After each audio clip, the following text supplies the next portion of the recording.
সুনীল বরণ কালিন্দীর চিঠি পড়ব বনদুবরাজপুর।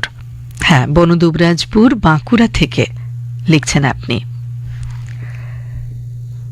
শরীরে আর কুলাইচ্ছে নাই, গায়ে গতরে দমে ব্যথা, আর আসর ধরিস না রতন, লাইচতে আর লাইরব। দম ফুরাই আসছে, লাইচতে লাইচতে হাঁফাই উঠছি। লাজ শেষে মাথা ঘুরায়, বাবুদের গায়ে টাল খাইয়া পড়ে যায়, আর উয়ারা ভাবে ঢলে পড়ছি গায়ে। দিনের বেলার অচ্ছুত নাচনি রাতের আসরে উয়াদের ছাতি জুড়ে আগুন জ্বালাইছে। আর পাইরব নাই রতন, আর নাই পাইরব। তা বললে হবে কেন? আগাম বাইনা লিয়ে রাখছি, মাথা বান্ধা আছে। কিন্তু পাগুলা যে অসার হয়ে আসছে, পায়ের পাতায় ভর রাখতে লাগছি, লাইজবো কি কইরে রতন?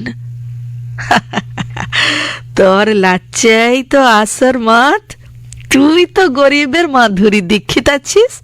সাজ্জে গুজ্জে ঠট্টে লিপস্টিক লাগায় ঝলমল আসরে যখন মাধুরীর মতো কোমর দুলাস আর টেরা চোখে তাকাস, তখন মাইরি বলছি বাবুদের বুকে হাপ্পর বাজে। ছিল্লা ছোকরানগুলো যখন সিটিটো বাজায়, তখন মনে হয় সিনেমা দেখছি।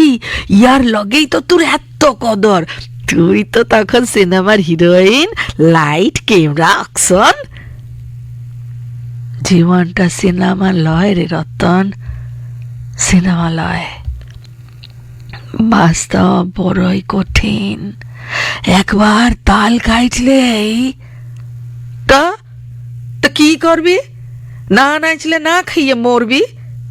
মরিলেও তো জ্বালা, পায়ে দড়ি বাঁধে দূরে ফেলে দিয়ে আসবে, শিয়াল কুকুরে খাবে।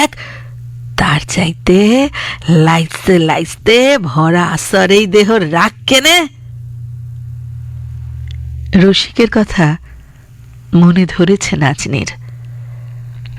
জীবনের চলচ্চিত্র জুড়ে যে সামাজিক অগৌরবের যন্ত্রণা, তা রাতের আলোকোজ্জ্বল আসরে বিসর্জন দিয়ে ক্ষণিকের জন্য, হ্যাঁ ক্ষণিকের জন্যই চলচ্চিত্রের জীবন হয়ে উঠতে শেষ চেষ্টা করে সে নাচনি। সুনীল বরণ কালিন্দী বনদুবরাজপুর বাঁকুড়া থেকে লিখলেন।